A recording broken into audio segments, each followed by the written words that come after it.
Hello everybody, welcome to Awesome Rusty Bucket. Subscribe to the channel if you have not already and drop a like on this video. I'm trying to hit 100k subscribers on this channel by the end of the year, so your subscription will be much appreciated. Also drop a like on this video, it only takes 1 second and makes a massive difference. Also, please be sure to go watch my most recent deep dive over on my main channel. That's going to be linked to the description, pinned comment, all that. Anyways, today's video is going to be one of the grab bag type of deals where it's a couple of different topics that I'm covering and it's stuff that's happened over the last week that I haven't really gotten to.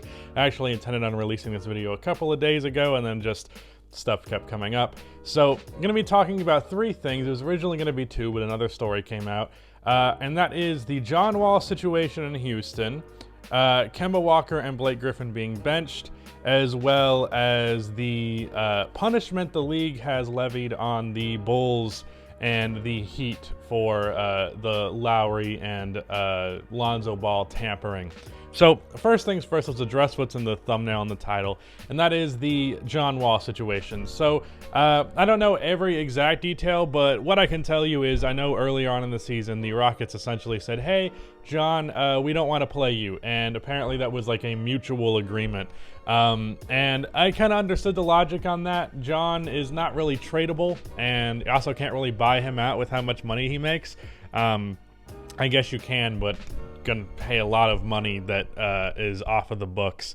I don't know how that works logistically, but I know it's like a bitch financially to buy out somebody with that much money on their contract. And it also, if it gets like stretched over a long period of time, you're just putting a huge chunk of your salary cap away long term. But that was a decision that was made because he doesn't really help what the Rockets are trying to do right now. But John wants to play. And he apparently asked the Rockets front office to allow him to play. And really, when it comes down to it, if you have a player who is fully healthy, on a large contract, who would be one of the best players on your team, like it or not, and he wants to play, you should play him. I understand that it's not really exactly in line with the vision that the Rockets have for their future. John Wall does not contribute really anything all that positive to their future. But at the same time, if you have an NBA player under contract who is healthy, wants to play, and he would be one of the best players on your team, you have to play the guy. I'm not necessarily saying start him and give him 35 minutes a game, but you can't not play him. And it's just weird. My friend, you guys know him, Nicholas Henkel, he tweeted essentially like, if he's healthy and he wants to play, then what are we doing here? Play the guy. It's really that fucking simple. And at the same time, you know, it's not like John wouldn't contribute nothing to what the Rockets need right now, because Jalen Green has had his struggles as a scorer because he's not getting a lot of play set up for him all that well. And then Kevin Porter Jr., though he's been better of late, has struggled a little bit as the primary play initiator. So I think you get John Wall in there, take some of the pressure off of both of those guys in those areas. Jalen Green has more license to get work done off ball because John Wall is more capable of finding him than Kevin Porter Jr. Kevin Porter Jr. can go into what I think is his more natural secondary playmaker role. And I think it's just better for those young guys and for their long-term development. And John Wall is a good NBA player, and you should play good NBA players. I don't care if it's not the situation you want to deal with. That's just how it is. But with that said, let's move on to the benching of Kemba Walker and Blake Griffin. The thing with Blake is he hasn't made a damn jump shot the entire year, and that's really where a majority of his contribution comes offensively. There's the occasional backdoor pass, the occasional pick and roll finish, and things like that. But generally speaking, Blake Griffin offensively right now has pretty much been relegated to a guy who shoots 3-pointers.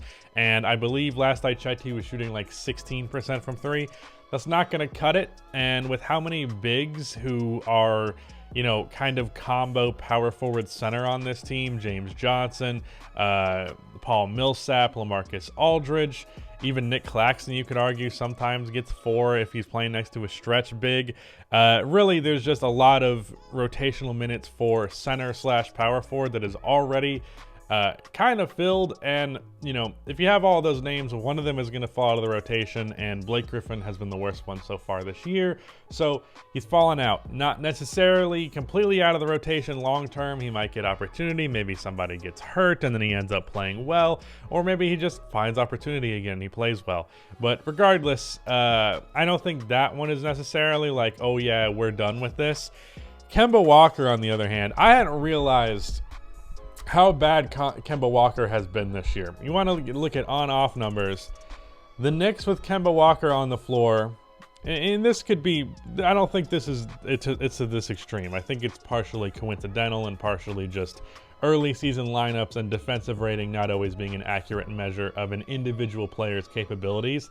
But that said, the Knicks with Kemba Walker on the floor, the worst defense in the NBA. The Knicks with Kemba Walker on, or sorry, was that on? Did I say on? The Knicks with Kemba Walker on the floor, the worst defense in the NBA. The Knicks with Kemba Walker off of the floor, the best defense in the NBA. Literally from 30th to 1st.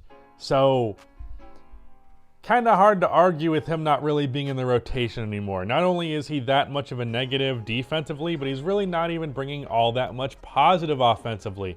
And you're consistently seeing over the last couple of weeks with the Knicks where Kemba Walker's playing like 20 minutes because Emmanuel Quickley and Derrick Rose are just contributing way more at those guard positions than Kemba Walker is. So it's kind of unfortunate. Kemba Walker might find himself in a Isaiah Thomas type of situation, which is that if your offense is not amazing as it has been before and you're just pretty good offensively, it's not worth the negatives you bring to the table defensively. And that's the reason Isaiah Thomas is no longer in the league, because Isaiah could still be offensively a solid NBA player, but his defense is so damn bad that, like, I'm not going to play you a lot of minutes for your okay offense when it comes at this much of a detriment to the team overall.